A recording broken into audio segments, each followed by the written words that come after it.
Supreme court বলেছে group B officer দিতে, এ কর্মচারী দিয়ে দিয়েছে, তাতে সি আছে, ডি আছে, রিটার্ন লোক আছে, ভুয়া তালিকা। আমরা সব তথ্য সংগ্রহ করছি, মমতার বিরুদ্ধে কোর্ট কন্টেম্প প্রয়োজন হলে করব।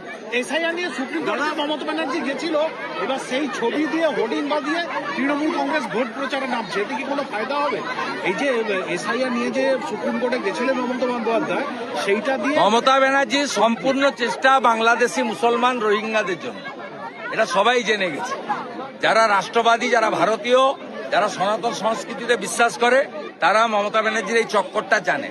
উনার লড়াই বাংলাদেশ থেকে আসা অবৈধভাবে যে মুসলিম অনুপ্রবেশকারী, তাদের নাম ভোটার তালিকায় রাখা এবং তাদের মাধ্যমে নির্বাচিত হওয়া, এগুলোতে কোনো লাভ হবে না। টাকা আছে, হোর্ডিং টাঙান। সে তো সুদীপ্ত সেনের হোর্ডিংও টাঙানো হয়েছিল, সুদীপ্ত সেনের কি আছে? দাদা, মাটি গাড়াতে একজনকে ছিনতাই করে পুলিশের হাত থেকে নিয়ে যাওয়া হলো, আজকে সেই নাবালককে দুদিন বাদে খোঁজ পাওয়া যাচ্ছে। পুলিশ কি কর্মক্ষমতা হারাচ্ছে?